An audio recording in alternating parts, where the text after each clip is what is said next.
class, welcome to our science experiment today. Today we're going to look at the three states of matter that we've been talking about the last couple days. What are the three states of matter? Any ideas? Great, yes, solid, liquid, gas.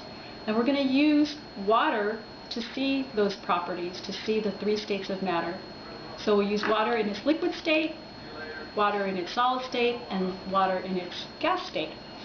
So here we have the first part of our experiment. We have a container full of ice, and we have the thermometer in the ice, and the thermometer reading is 32 degrees Celsius, 32 degrees Fahrenheit, 0 degrees Celsius. So that's the state of a state of solid for water. Then here we have water in its liquid state, and it's about the same amount.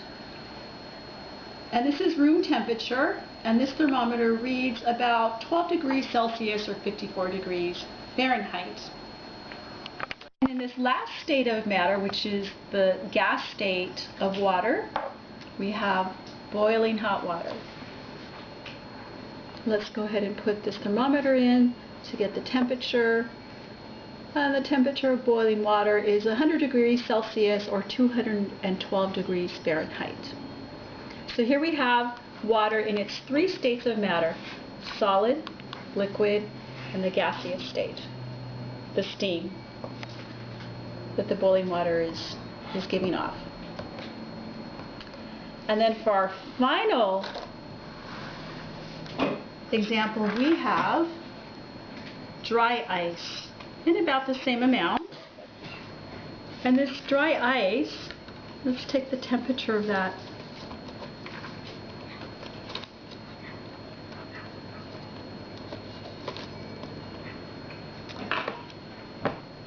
And let's note that there's some ice crystals forming on the outside of this dry ice. Dry ice is very, very, very cold, so we can't touch it with our hands because it's so cold that it'll give us frostbite. It actually will burn our fingertips. So that thermometer is showing the temperature dropping.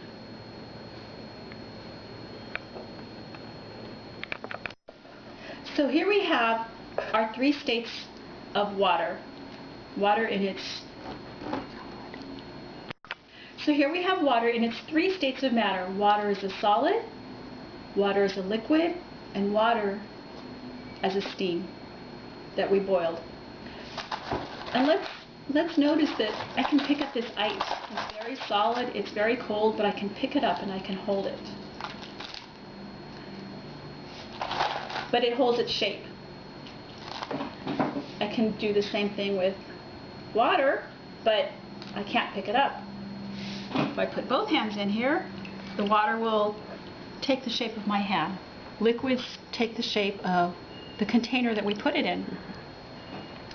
And here, with the boiling water, I'm not going to stick my hand in, but we have the steam coming off, and it's just evaporating. It's just going out into the air. So water in its solid, liquid, gas. Water melts into its liquid state, and then we boil it and it turns into steam. So here again we're going to talk about the exception to the rule. This is dry ice, and about the same amount as the other containers. And dry ice, I'm going to add a little bit of water to the dry ice to see what happens to it. I can't pick it up because it's very cold. Here I have 2 cups of water.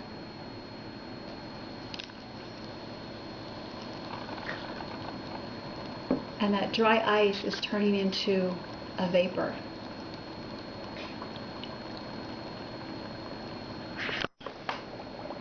So the dry ice is almost completely gone. There's still a little bit of vapor coming off of it.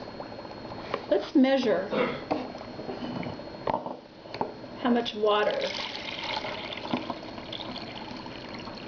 we put in there.